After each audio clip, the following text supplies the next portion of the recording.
গাজা সংকটে এবার দৃঢ় অবস্থান নিয়েছে তুরস্ক। যুদ্ধবিধ্বস্ত ফিলিস্তিনি ভূখণ্ডে মানবিক সহায়তা পৌঁছে দিতে কোমর বেঁধে নামছে আঙ্কারা। গাজার ত্রাণ সহায়তা পৌঁছানো এবং ফিলিস্তিনি জনগণের পাশে দাঁড়াতে সরাসরি মাঠে নামার ইঙ্গিত দিয়েছে তুরস্ক।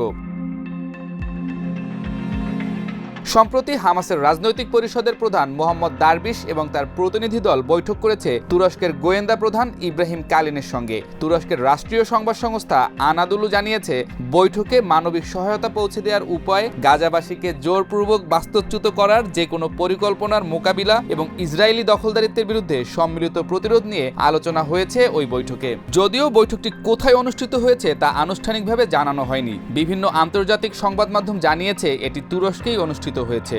বৈঠকে তুরস্কের পক্ষ থেকে হামাস নেতাদের আশ্বস্ত করা হয়েছে যে ফিলিস্তিনি ভূখণ্ড দখলের বিরুদ্ধে আঙ্কারা দৃঢ়ভাবে অবস্থান নেবে এবং যে কোনো নতুন দখল প্রচেষ্টার বিরোধিতা করবে।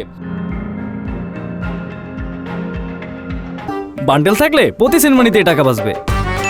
বিকাশ সেনমানি বান্ডেল কিনে জিতুন প্রতি লেনদেনে। ইসরায়েল সম্প্রতি রাফা শহর সহ গাজার প্রায় 30% এলাকা জুড়ে সীমান্ত বরাবর নিরাপদ অঞ্চল সম্প্রসারণের ঘোষণা দিয়েছে। একই সঙ্গে তারা যুদ্ধবিরতি ভেঙে আবারও সামরিক অভিযান শুরু করেছে। গাজা পুরোপুরি অবরুদ্ধ করে রেখেছে এবং সব ধরনের মানবিক সহায়তা বন্ধ করে দিয়েছে। মানবিক সহায়তা এখন অস্ত্র হিসেবে ব্যবহৃত হচ্ছে বলে অভিযোগ তুলেছে হামাস।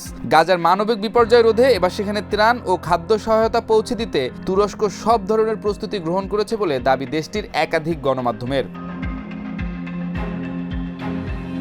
হামাস এক বিবৃতিতে জানিয়েছে, তারা একটি পূর্ণাঙ্গ বন্দি বিনিময় চুক্তি, ইসরায়েলি সেনা প্রত্যাহার, গাজার পুনর্নির্মাণ এবং অবরোধ তুলে নেওয়ার বিষয়ে আগ্রহী। একই সাথে তারা জাতীয় ব্যক্তিত্বদের নিয়ে গাজা পরিচালনার জন্য একটি বিশেষ কমিটি গঠনের জন্য মিশরীয় প্রস্তাবের তাৎক্ষণিক বাস্তবায়ন দেখতে চায়, আর এতে সম্মতি রয়েছে তুরস্কেরও। তবে হামাস সম্প্রতি ইসরায়েলের 45 দিনের যুদ্ধবিরতির প্রস্তাব প্রত্যাখ্যান করেছে এবং চলমান যুদ্ধের স্থায়ী সমাধানের জন্য একটি বিস্তারিত চুক্তির আহ্বান জানিয়েছে। জাতিসংঘ সতর্ক করে বলেছে, 2023 সালের অক্টোবরে ইসরায়েলে হামাসের আক্রমণের পর থেকে গাজা অঞ্চলে মারাত্মক মানবিক সংকট সৃষ্টি হয়েছে। হামাস পরিচালিত গাজার স্বাস্থ্য মন্ত্রণালয়ের তথ্য অনুযায়ী ইসরায়েলের একতরফা সামরিক অভিযানে গত মাসে কমপক্ষে 1691 জন নিহত হয়েছেন, যার ফলে এই যুদ্ধ শুরু হওয়ার পর নিহতের সংখ্যা ক্রমাগত বেড়ে যাচ্ছে।